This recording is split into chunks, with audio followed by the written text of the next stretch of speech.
Hello students, welcome back to perspective classes. आज है ratio and proportion की class sixth. पिछली क्लास में जो हमने कॉन्सेप्ट सीखे थे उसी कॉन्सेप्ट्स के ऊपर आज हम क्वेश्चंस करेंगे। तो चलिए स्टार्ट करते हैं। पहला क्वेश्चन क्या कह रहा है? फर्स्ट क्वेश्चन कह रहा है किसी सैन्य दल में युद्ध से पहले ऑफिसर तथा सिपाहियों की संख्या का अनुपात 4:43 था।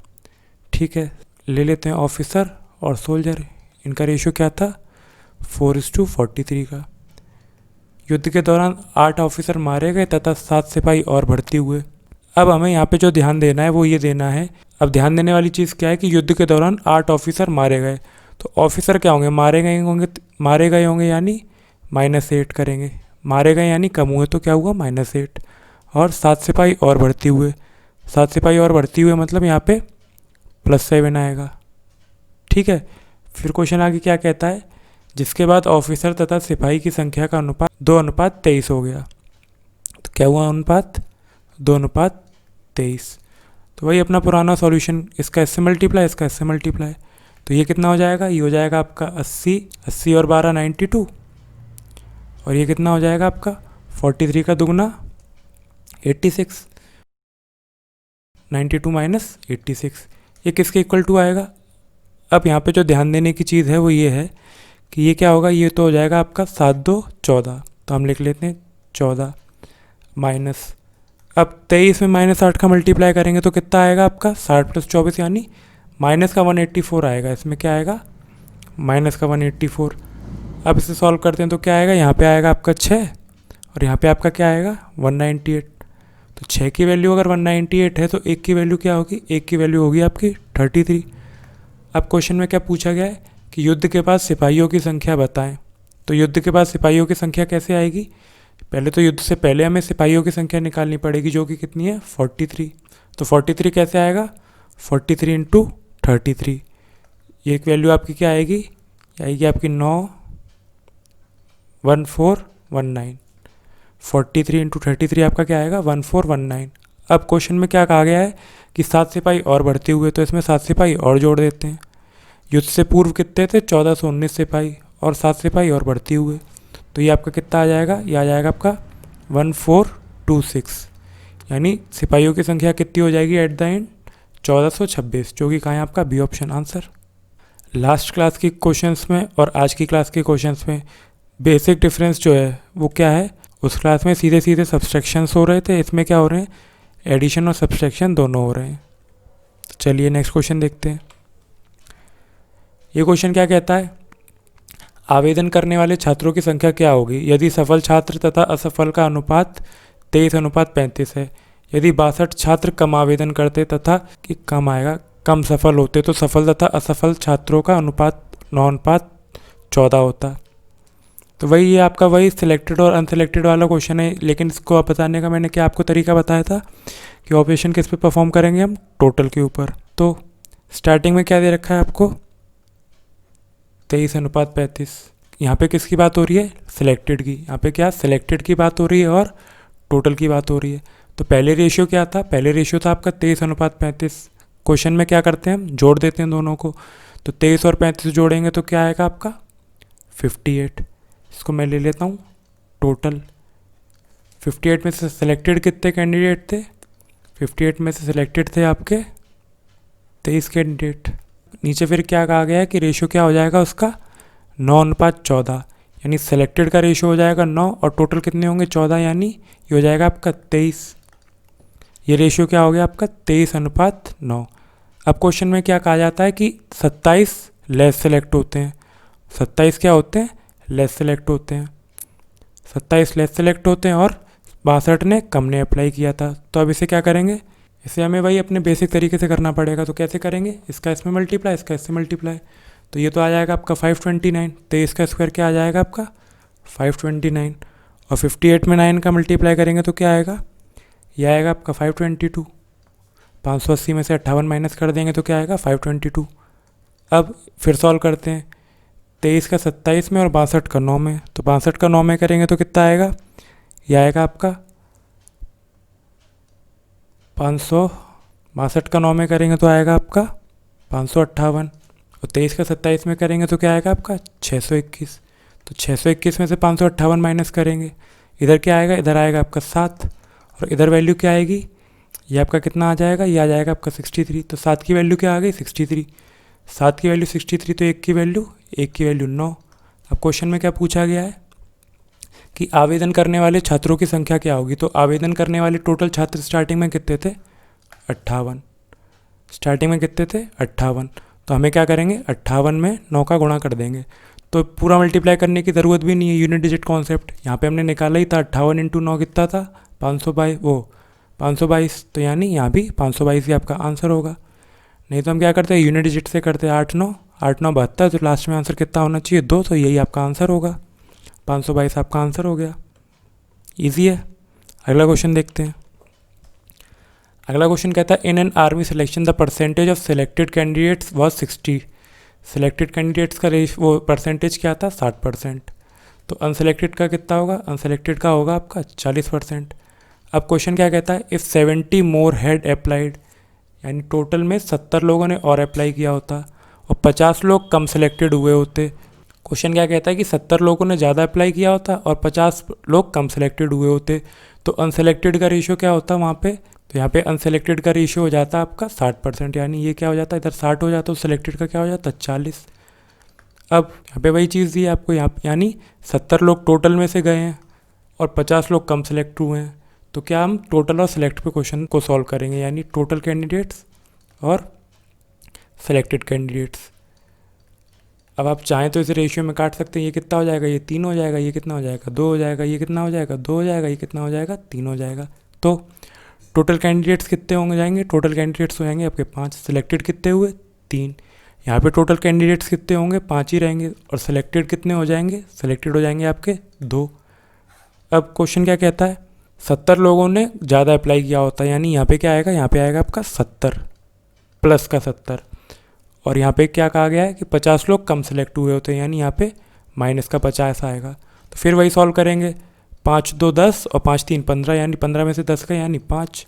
यहाँ पे क्या हो जाएगा, यहाँ पे हो जाएगा 250 और यहाँ पे क्या हो जाएगा 140।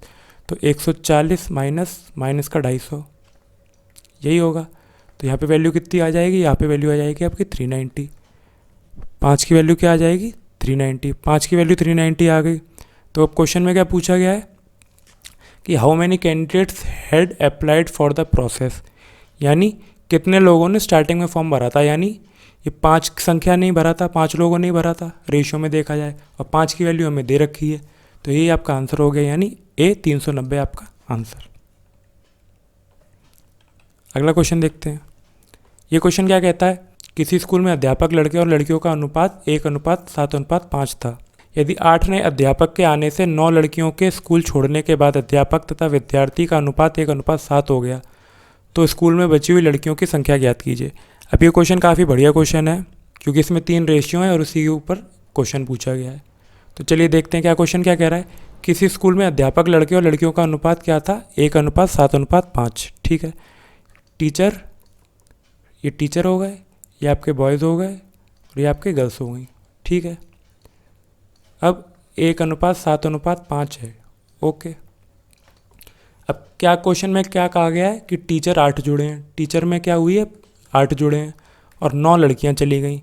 लड़कियां क्या हुई हैं, 9 लड़कियां चली गई। तो टीचर और स्टूडेंट का रेशियो दे रखा है, तो टीचर और स्टूडेंट का रेशियो नया क्या हो गया, टीचर और स्टूडेंट का नया रेशियो हो गया आपका 1:7। अब यहाँ पे तो टीचर बॉयज़ और गर्ल्स का रेशियो दे रखा है, और यहाँ पे सिर्फ टीचर और स्टूडेंट्स का दे रखा है, और दिया क्या गया है कि आने जाने में जो है वो टीचर और गर्ल्स हैं। तो क्या करेंगे, सबसे पहले तो हम इसे बॉयज़ और गर्ल्स को मिला लेते हैं। तो रेशियो क्या हो जाएगा आपका, ये हो जाएगा आपका टीचर और स्टूडेंट्स का रेशियो क्या हो जाएगा, टीचर और स्टूडेंट्स का रेशियो हो जाएगा आपका 1:12। 1:12 हो गया। और बाद में रेशियो क्या हुआ था टीचर और स्टूडेंट्स का, वो हो गया आपका 1:7। क्या हुआ आपका 1:7। अब वही अपने क्रॉस मल्टीप्लिकेशन वाले तरीके से करते हैं कि टीचर कितने आए, टीचर आए आपके 8 और लड़कियां कितनी गई, लड़कियां गई आपकी 9। अब ये जो लड़कियां गई होंगी ये आपके टोटल स्टूडेंट्स में से ही तो गई होंगी। ये जो लड़कियां होंगी वो स्टूडेंट्स का पार्ट होंगी, तो स्टूडेंट्स की संख्या में से इन लड़कियों की संख्या को कम कर देंगे। तो वही अपना सॉल्व करते हैं। ये कितना आ जाएगा, 12 और 7 5, वैल्यू क्या आएगी 5, और इधर क्या हो जाएगा आपका 56 + 9, 56 + 9 हो जाएगा आपका 65, 56 + 9 हो जाएगा आपका 65। तो एक्स की वैल्यू क्या आएगी, एक्स की वैल्यू आएगी 13। अब क्वेश्चन में पूछा क्या गया है कि स्कूल में बची हुई लड़कियों की संख्या ज्ञात कीजिए। तो स्कूल में बची हुई लड़कियों की संख्या पूछी है, तो स्टार्टिंग में टोटल स्टूडेंट्स कितने आ जाएंगे, अगर एक्स की वैल्यू 13 है तो टोटल स्टूडेंट्स कितने आ जाएंगे, टोटल स्टूडेंट्स आ जाएंगे आपके 13 × 12, 13 × 12 कितना हो जाएगा आपका 144 और 12 156। टोटल स्टूडेंट्स की संख्या आ गई आपकी 156। अब यहाँ पे क्या था, बॉयज़ और गर्ल्स आपके 7:5 में डिवाइड थे, तो हम इनसे भी 7:5 में डिवाइड कर लेते हैं। 7:5 में डिवाइड करने का मतलब क्या होगा, अगर ये टोटल 12 है तो एक यूनिट की वैल्यू फिर से 13, और 13 7, बॉयज़ की तो बात करनी नहीं है, बॉयज़ छोड़ देते हैं। 13 5 65, 13 5 65, यानी स्टार्टिंग में लड़कियों की संख्या कितनी थी, स्टार्टिंग में लड़कियों की संख्या थी 65, और 65 में से 9 लड़कियां चली गई तो बचेंगी कितनी 56। 65 में से हम 9 लड़कियों को माइनस कर देंगे तो आंसर क्या आएगा आपका 56, यानी 56 लड़कियां बची, वही आपका आंसर होगा, जो कि क्या है C option answer. Easy question है।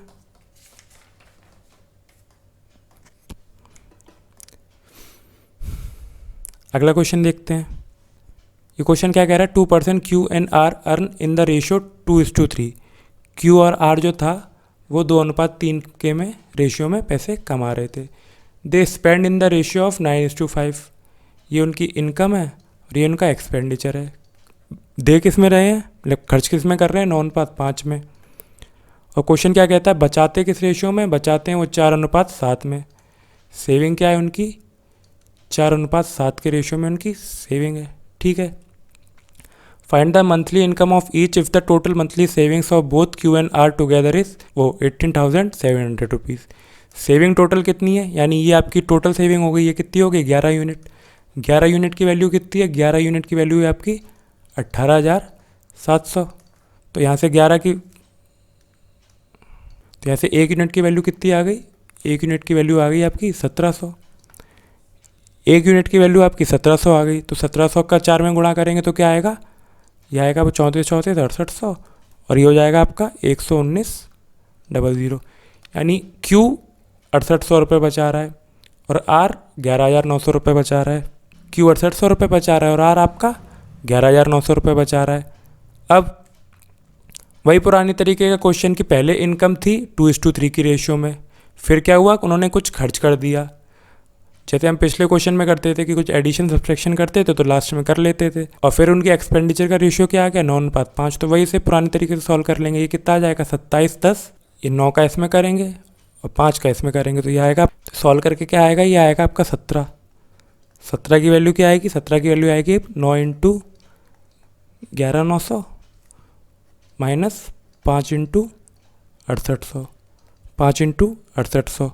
तो 119 में 9 का गुणा करेंगे तो कितना आएगा, 119 में 9 का गुणा करेंगे तो आएगा आपका, ये आएगा आपका 1071। और 5 में 68 का करेंगे तो कितना आएगा, 5 में 68 का करेंगे तो ये आपका आएगा 340। ये 2 0 बाहर कॉमन ले लेते हैं क्योंकि वो हमें पता है बाद में मल्टीप्लाई हो जाएंगी। तो 1071 में से 340 माइनस करेंगे तो कितना आएगा, ये आएगा आपका 731, ये आएगा आपका 73100। यानी 17 यूनिट की वैल्यू क्या होगी, 17 यूनिट की वैल्यू हो गई आपकी 73,100। 17 यूनिट की वैल्यू आपकी 73,100 हो गई। तो 1 यूनिट की वैल्यू कितनी होगी, ये हो जाएगी आपकी 4 और ये हो जाएगी 3, यानी 4300। 1 यूनिट की वैल्यू क्या आ गई आपकी 4300। अब 1 यूनिट की वैल्यू आपकी 4300 आ गई, तो पूछी क्या है कि प्रत्येक मासिक आय क्या होगी। तो 1 यूनिट की वैल्यू आपकी 4300 हो गई, तो 2 की क्या होगी, 2 इसका डबल हो जाएगा यानी 8600, और 3 क्या हो जाएगा, 3 इसका ट्रिपल हो जाएगा यानी 12900। ये 2 ऑप्शन आपके किस में दे रखे हैं, ये दे रखे हैं आपके डी ऑप्शन में, ये आपका आंसर हो गया। इजी क्वेश्चन है। अगला क्वेश्चन देखते हैं। ये क्वेश्चन क्या कह रहा है, 600 रुपये को ABC के बीच में बांटा गया। A के शेयर से 2/5 से 40 रुपये अधिक, B के शेयर के 2/7 से 20 रुपये अधिक और C के शेयर के 9/17 से 10 रुपये अधिक बराबर है। तो A के शेयर क्या है। अब ये क्वेश्चन थोड़ा एडवांस लेवल का क्वेश्चन है, इसे हमें बेसिक कॉन्सेप्ट से करना पड़ेगा। तो क्वेश्चन आपका कह रहा है कि उनके सारे शेयर एक तो इक्वल हैं, यानी ए के 2/5 में अगर हम 40 रुपये जोड़ दें और बी के 2/7 में हम 10 रुपये जोड़ दें, वो 20 रुपये जोड़ दें, और सी के 9/17 में हम 10 रुपये जोड़ दें, तो सबके शेयर बराबर हैं। तो इसको मैं क्या करता हूँ, इसको मैं एक के इक्वल ले लेता हूँ। क्या करता हूँ, के इक्वल ले लेता हूँ। और क्वेश्चन में क्या दिया गया है कि सबके शेयर मिलके कितने हैं, 600 रुपये के बराबर। तो ए प्लस बी प्लस सी की वैल्यू क्या है, ये है आपकी 600 रुपये। तो अगर मैं यहाँ से ए की वैल्यू निकालना चाहूँ तो क्या होगा, ये वाला जो पार्ट है, फर्स्ट पार्ट है, ये आपके के इक्वल है, यानी के इक्वल है। तो उधर क्या जाके क्या हो जाएगा, ये हो जाएगा आपका k-40। क्या हो जाएगा, k-40, और ये उल्टा हो जाएगा, यानी 5/2। इसी प्रकार से b क्या हो जाएगा, b हो जाएगा आपका k-20। b क्या हो जाएगा, k-20, और ये 7/2 हो जाएगा। c क्या हो जाएगा आपका, c हो जाएगा आपका k-10। c आपका k-10 हो जाएगा, और इसके इक्वल आएगा 17/9 के। अब ये सब किसके बराबर है, ये सब बराबर है आपका 600 के। ये सब आपका 600 के बराबर है। तो ईजिली सॉल्व करने के लिए हम सारे कांस्टेंट एक तरफ ले लेते हैं, यानी 5k/2 प्लस 7/2 के और 17/9 के, माइनस कितना होगा 20, और यानी माइनस का 100। ये हो जाएगा माइनस का 100, और ये कितना हो जाएगा, ये 10 से आएगा, यानी माइनस का 70। और ये कितना हो जाएगा, ये हो जाएगा आपका 170/9। हो जाएगा आपका 170/9 इक्वल टू 600। ये दो दो जुड़ के क्या हो जाएंगे, 12, और 12 का आधा 6, 6 9 54, 54 10 64, और 64 और 7 71, यानी ये हो जाएगा आपका 71k/9। और ये कितना हो जाएगा आपका, यह आ जाएगा आपका 170। 170 में 9 का करेंगे तो 170 में 9 का करेंगे तो 153, और 153 और 170, ये हो जाएगा आपका 1700, यानी 1700/9 इक्वल टू 600, इक्वल टू 600। यहाँ से इक्वेशन क्या आएगी, यहाँ से इक्वेशन आएगी आपकी 71k - 1700 इक्वल टू 5400। किसके इक्वल आ जाएगी, 5400 के इक्वल। 71k हो जाएगा, और 54 में 17 जोड़ेंगे तो 71, यानी 7100। तो k की वैल्यू क्या आ गई, यहाँ से k की वैल्यू आ गई आपकी 100। यानी अब हमें हर किसी के इंडिविजुअल शेयर की वैल्यू पता लग जाएगी यहाँ से। कैसे, a का शेयर कितना था, अगर हम a का शेयर जानना चाहें तो a का शेयर यहाँ पे मेंशन है, ये इक्वल टू k, यानी k के इक्वल वैल्यू आ गई, यानी इसमें रख देंगे तो 2/5a plus 40 equal to k, यानी 100 के बराबर। तो 2/5a किसके बराबर आएगा, ये आएगा आपके 60 के बराबर। तो यहाँ से a की वैल्यू क्या आ जाएगी, a की वैल्यू आ जाएगी यहाँ से 150 रुपये। वही आपका आंसर होगा, जो कि कहाँ है, ए ऑप्शन आंसर। इस क्वेश्चन को आपको बेसिक मेथड से ही करना पड़ेगा, क्योंकि इसकी ट्रिक में आप काफ़ी कंफ्यूज हो जाएंगे। तो इसीलिए मैंने आपको बेसिक मेथड बता दिया, और अगर एग्जाम में ये क्वेश्चन आता है तो आपको फटाफट बेसिक मेथड से ही करना है। ओके, अगला क्वेश्चन देखते हैं। ये क्वेश्चन क्या कहता है, किसी हॉस्टल का खर्च आंशिक होगा, ये किसी हॉस्टल का खर्च आंशिक रूप से चर है, जो छात्रों की संख्या के अनुक्रमानुपाती है, तथा बाकी भाग निश्चित है।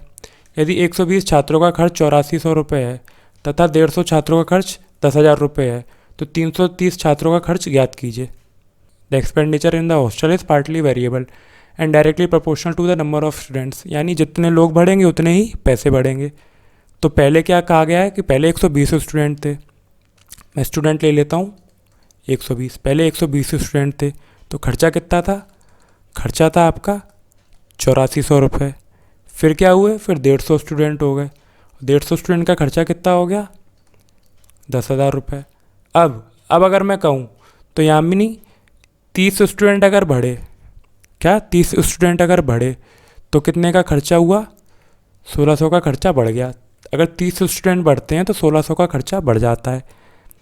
लेकिन इन पैसों में कुछ पार्ट जो है ना आपका कांस्टेंट भी रहा होगा, यानी 30 स्टूडेंट का जो खर्चा है ये आपका वेरिएबल खर्चा है।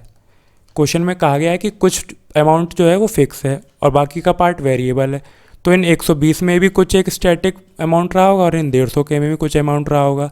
अब मैं अगर 120 में से 150 को माइनस कर रहा हूँ तो जो हमारा अमाउंट बचेगा स्टैटिक तो दोनों में से चला ही जाएगा, यानी 8400 में भी स्टैटिक अमाउंट हो रहा होगा कुछ, और 10,000 में भी कुछ स्टैटिक अमाउंट रहा होगा। अगर मैं दोनों को आपस में माइनस कर दूँ तो स्टैटिक अमाउंट तो आपस में माइनस हो गए, क्या बचा सिर्फ आपका वेरिएबल अमाउंट, यानी 30 स्टूडेंट का खर्चा क्या है 1600।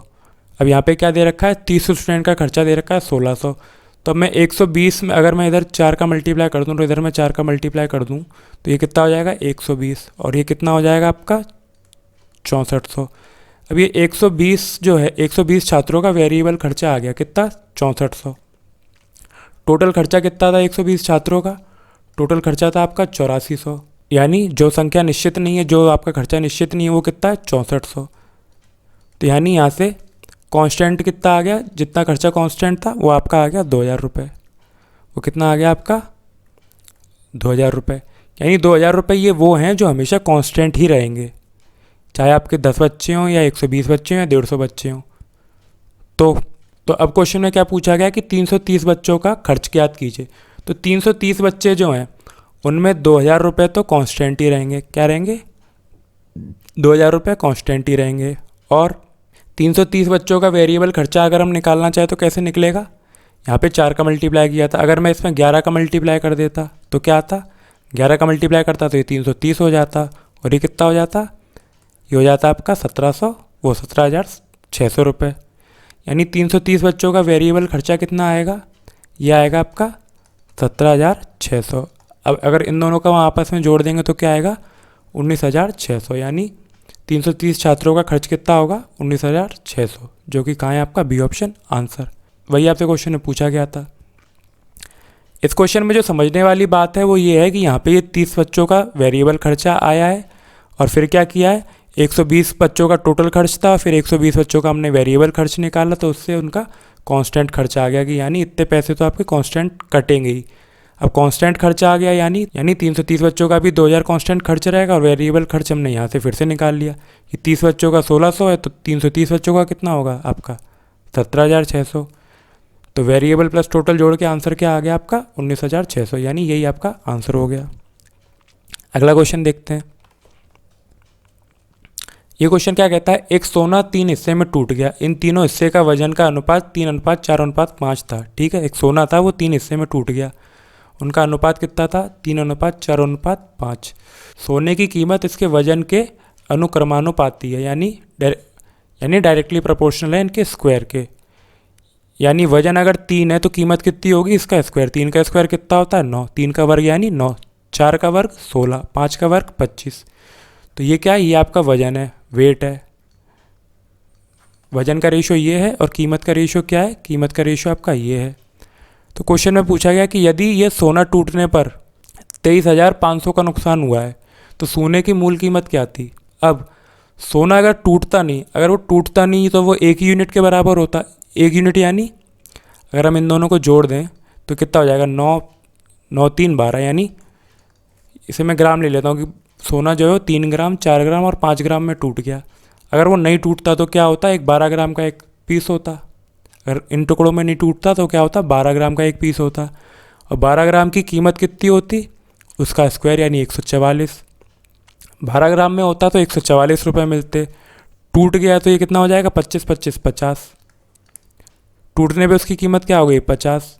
तो कह रहा है नुकसान इतने का, वो 23,500 का। तो इन दोनों का जो डिफरेंस आएगा 144 माइनस 50, वही तो नुकसान के बराबर होगा।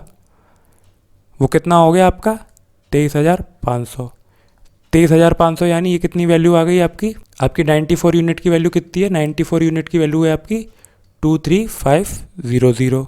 तो इसे काटते हैं यानी ये कितनी बार जाएगा, ये हो जाएगा 188, यानी ये 2 बार जाएगा। फिर कितना जाएगा 188, फिर जाएगा आपका 5 बार, फिर ये जाएगा 10, यानी 1 यूनिट की वैल्यू कितनी आ गई, 1 यूनिट की वैल्यू आ गई आपकी 250।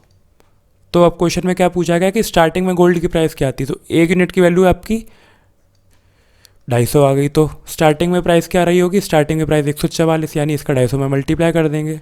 इसको इजी करने के लिए हम तोड़ लेते हैं, तो ये क्या हो जाएगा, ये हो जाएगा आपका 36 × 4 × 250, 36 × 4 × 250, ये आपका हो जाएगा 1000 और ये हो जाएगा 36, यानी 36,000 आपका आंसर होगा, जो कि कहाँ है बी ऑप्शन आपका आंसर। इजी है क्वेश्चन। अगला क्वेश्चन देखते हैं। ये क्वेश्चन क्या कह रहा है, ये क्वेश्चन कह रहा है कि हीरे की कीमत उसके वजन के वर्ग के अनुक्रमानुपाती है।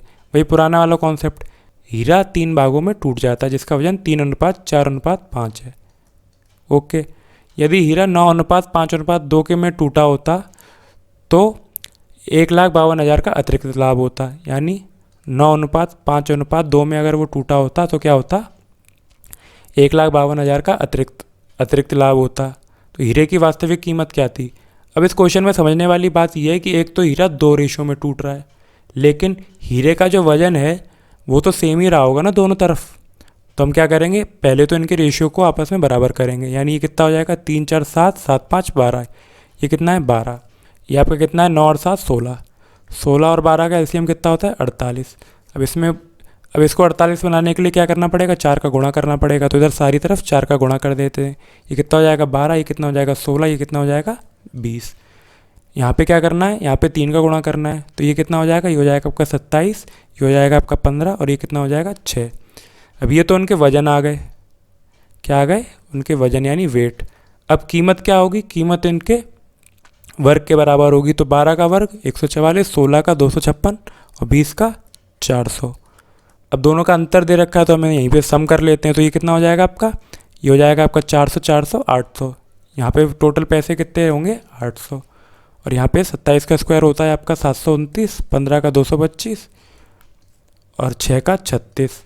अब इसको आपस में जोड़ लेते हैं तो कितना हो जाएगा, 9 5 4 और ये 0, ये 3 2 6 6 2 8 और 1 9, यानी और 7 9 9, यानी 990 आएगा इसका आंसर।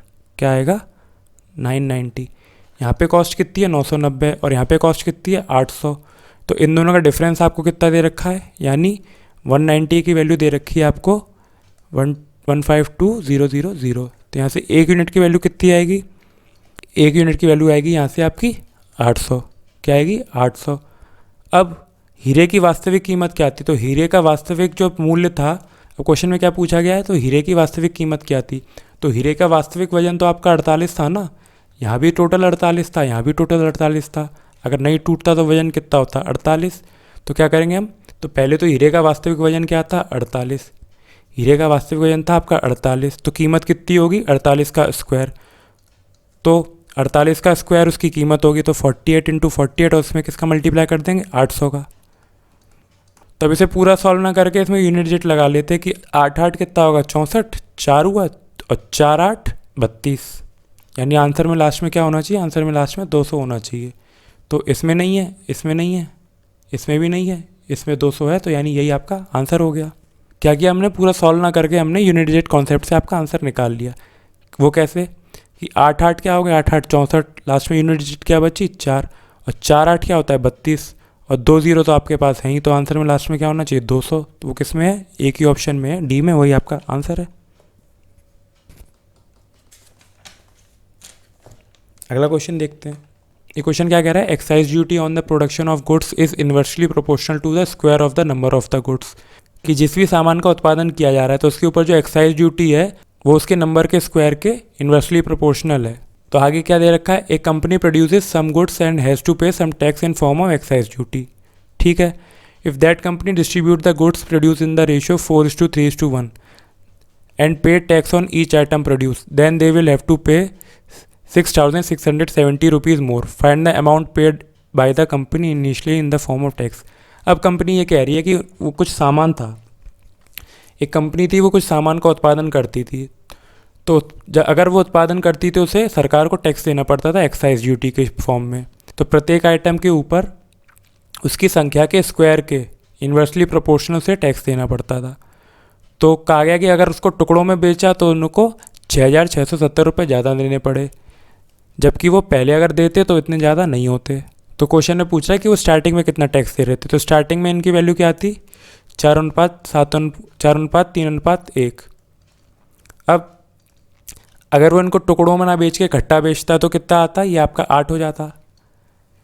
4:3:1 के रेशियो में ना बेच के 8 में बेचता तो उसको 8 के पे कितना टैक्स देना पड़ता, उसको 8 पे देना पड़ता 1/64 टैक्स, क्योंकि क्या है उसके इन्वर्सली प्रोपोर्शनल के स्क्वायर के बराबर है। यहाँ पे उसे कितना देना पड़ता है, यहाँ पे देना पड़ता है 1/16, यहाँ पे 1/9 और यहाँ पे कितना 1।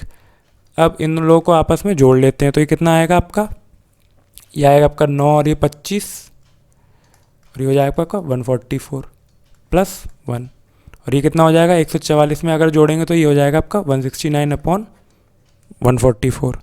इसमें और इसमें डिफरेंस कितना, यानी 1/64।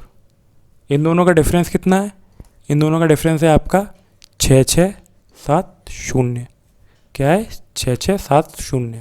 तो अब इन दोनों का एलसीएम क्या आएगा, इन दोनों का एलसीएम आएगा आपका 576। क्या आएगा, 576।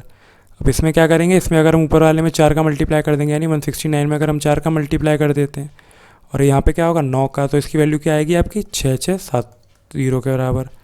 तो 169 इंटू 4 कितना आएगा, 169 इंटू 4 आएगा आपका 676। 676 में से अगर हम 9 करेंगे तो कितना आ जाएगा, ये बचेगा आपका 667/576।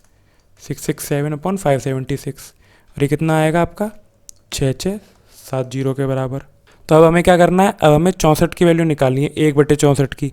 तो इसको हम 576 को अगर हम 64 की फॉर्म में लेके आएँ तो क्या आएगा, ये आएगा आपका, इस 576 को अगर हम 64 की फॉर्म में लेके आएँ तो ये आएगा आपका 64 × 9 और ऊपर क्या आएगा 667 और इक्वल टू 6670। अब अगर हम इसे काटें तो ये कितनी बार जाएगा, 10 बार। यहाँ पे क्या बचेगा, एक, तो 1/64 और ये 9 इधर चला जाएगा तो आंसर कितना आएगा 90। क्या आएगा 90। तो 1/64 की वैल्यू क्या आ गई आपकी 90, वही आपका आंसर है, जो कि क्या है बी ऑप्शन। इजी क्वेश्चन है, ये भी इजी क्वेश्चन है, बस इसमें क्वेश्चन में थोड़ा सा ध्यान से आपको कैलकुलेशन करनी है। कैलकुलेशन है इस थोड़े क्वेश्चन में, वो आपको ध्यान से करनी है बस। अगला क्वेश्चन देखते हैं। अगला क्वेश्चन क्या कहता है कि C1, C2, C3, C4 और C5 5 कंपनियां हैं। C1, C2, C3 द्वारा प्राप्त लाभ का अनुपात 9:10:8 है। ठीक है, C1, C2, C3 कंपनी का जो लाभ है वो क्या है 9:10:8। अगला क्या कहता है C2, C4, C5 द्वारा प्राप्त का लाभ का अनुपात ये है। C2, C4 और C5 का लाभ क्या है 18, 19, 20। यदि C5 और C1 द्वारा प्राप्त का लाभ का अंतर 19 लाख रुपए है, यानी C5 और C1 का जो अंतर है वो कितना है 19 लाख रुपए, तो सभी कंपनियां द्वारा प्राप्त कुल लाभ का ज्ञात कीजिए। अब अगर हमें इस क्वेश्चन में सॉल्व करना है तो इन दोनों क्वेश्चनों में कॉमन कड़ी क्या दे रखी है, कॉमन कड़ी दे रखी है आपको 18। 18 यानी C2 यहाँ पे 10 है और यहाँ पे कितना है 18। 18 और 10 का एलसीएम कितना होता है 9, वो 90।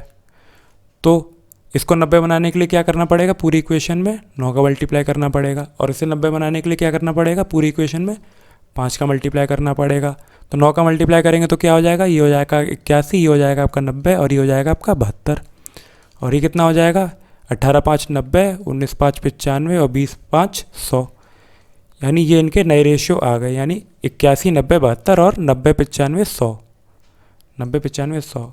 अब क्वेश्चन में क्या कहता है C5 और C1 द्वारा प्राप्त लाभ का अंतर 19 लाख रुपए है। तो C5 कितना है 100 और C1 कितना है 81, दोनों का डिफरेंस कितना है 19 लाख रुपए, दोनों का डिफरेंस कितना है 19 लाख रुपए। तो यानी 19 की वैल्यू ही आपकी 19 लाख रुपए आ गई। तो क्वेश्चन में पूछा क्या जाता है कि तो सभी कंपनियां द्वारा प्राप्त कुल लाभ ज्ञात कीजिए। तो सभी कंपनियों का कुल लाभ मतलब C1, C2, C3, C4 को सबको मिला के कितना कंपनी लाभ कमाती है। तो जोड़ लेते हैं C1, C2, C3 तो हमारा यहाँ है, तो ये कितना हो जाएगा आपका 90 80 170, 170 और 70 240, 240 और 3 243। C1, C2, C3 यहाँ से आ गया, C4, C5 यहाँ से ले लेते हैं, यानी 195। यानी ये टोटल लाभ है उनका, ये क्या है टोटल लाभ। अब इसको और जोड़ लेते हैं तो कितना हो जाएगा 8, ये हो जाएगा 3 और ये हो जाएगा 4, यानी 438 यूनिट उनका लाभ है टोटल। तो 438 में किसका मल्टीप्लाई करना पड़ेगा, 438 में हमें करना पड़ेगा 1 लाख का, क्योंकि एक यूनिट की वैल्यू क्या है 1 लाख। तो 438 लाख आपके कितने हो गए, ये हो जाएंगे आपके 4.38 करोड़ रुपीज़। क्या हो जाएंगे 4.38 करोड़ रुपीज़, जो कि कहाँ है आपका ए ऑप्शन, जो कि क्या है आपका answer A option. Easy question है। इस क्वेश्चन में हमें करना क्या था, हमें C2 दोनों वैल्यू में कॉमन दे रखा था, तो उसकी वैल्यू हमें सेम करनी थी और फिर तो क्वेश्चन आपको पता ही है इजी जल्दी जल्दी होता जाता है। अगला क्वेश्चन देखते हैं। ये क्वेश्चन क्या कहता है, एक लोमड़ी शेर का पीछा करता है, शेर जितनी देर में 5 छलांग लगाता है, लोमड़ी उतनी देर में 7 छलांग लगाता है। लगाती है। शेर द्वारा 6 छलांग में तय गई दूरी लोमड़ी द्वारा 5 छलांग में तय गई दूरी के बराबर है, तो उनकी चालों का अनुपात ज्ञात कीजिए। ये क्वेश्चन करने की एक स्टैंडर्ड ट्रिक है, वो मैं आपको बता देता हूँ, उससे आपका क्वेश्चन काफ़ी इजीली सॉल्व हो जाएगा। यानी फॉक्स ले लेते हैं और लाइन ले लेते हैं। तो फॉक्स और लाइन की लीप्स का रेशियो कितना दे रखा है, वो दे रखा है आपको 7 और 5। और डिस्टेंस का रेशियो क्या दे रखा है, डिस्टेंस का रेशियो दे रखा है आपको 5 और 6। अब इस क्वेश्चन में जो हमें करना है वो बेसिकली जो ट्रिक है वो ये है कि 7 में 6 का गुणा करें और 5 में 5 का गुणा करें। 7 में 6 का गुणा करते हैं तो क्या आ जाता है आपका 42, और 5 में 5 का गुणा करते हैं तो आ जाता है आपका 25। वही आपका आंसर है, जो कि क्या है, डी ऑप्शन।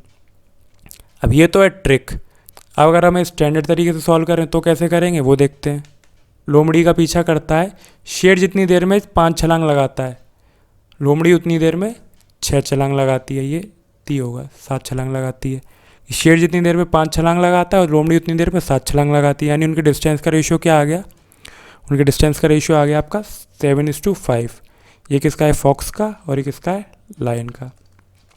फॉक्स और लाइन के डिस्टेंस का रेशियो क्या आ गया, ये आ गया आपका 7:5। शेर द्वारा 6 छलांग में तय गई दूरी लोमड़ी द्वारा 5 छलांग में तय गई दूरी के बराबर है। यानी टाइम का रेशियो ये दे रखा है कि जितनी देर में 6 छलांग लगाता है लोमड़ी, उतनी देर में 5 छलांग लगाती है। ये हो जाएगा आपका 5:6। अब अगर हमें स्पीड निकालनी है तो कैसे निकालेंगे, स्पीड क्या होता है, डिस्टेंस अपॉन टाइम। तो क्या हो जाएगा आपका 7/5, और ये क्या हो जाएगा आपका 5/6। सॉल्व करके क्या होगा, इसका इसमें मल्टीप्लाई होगा, इसका इसमें मल्टीप्लाई होगा, यानी 42/25। 42/25 उनकी स्पीड का रेशियो आ गया, जो कि कहाँ है, डी ऑप्शन आंसर। क्या है, डी ऑप्शन आंसर। अब यही आपकी ट्रिक कहती है, क्या कहती है कि 7 का 6 में मल्टीप्लाई कर देना और 5 का 5 में मल्टीप्लाई कर देना, तो आपका रेशियो आ जाएगा, जो कि वही आएगा आपका, जो कि आपका यहाँ से आया है। क्या आएगा, 42:25। यही आपका आंसर है, ईजी है। अगला क्वेश्चन देखते हैं। अगला क्वेश्चन क्या कहता है, a dog takes 8 jump for every 12 jump of the line. चलिए, ये क्वेश्चन थोड़ा अच्छा लेवल का क्वेश्चन है। ये क्वेश्चन क्या कह रहा है कि एक कुत्ता जितनी देर में 8 छलांग लगाता है, उतनी देर में एक शेर 12 छलांग लगाता है। ठीक है, कुत्ते और लाइन की छलांग का रेशियो क्या हो गया, छलांग का रेशियो यानी डिस्टेंस का रेशियो, ये कितना हो जाएगा आपका 8 और 12। और आगे क्या लिखा है, तथा जितनी देर में शेर 12 छलांग लगाता है, उतनी देर में एक लोमड़ी 15 छलांग लगाती है। यानी फॉक्स एन लाइन और फॉक्स का रेशियो क्या आ गया आपका 12:15। अब दोनों में लाइन कॉमन है तो ये रेशियो अपने आप मर्ज हो गए। कुत्ते द्वारा 8 छलांग में तय गई दूरी, शेर द्वारा 16 छलांग में तय गई दूरी तथा लोमड़ी द्वारा 24 छलांग में तय गई दूरी बराबर है। यानी इनके टाइम का रेशियो भी दे रखा है। टाइम का रेशियो क्या है आपका, टाइम का रेशियो है आपका 8, 16 और 24।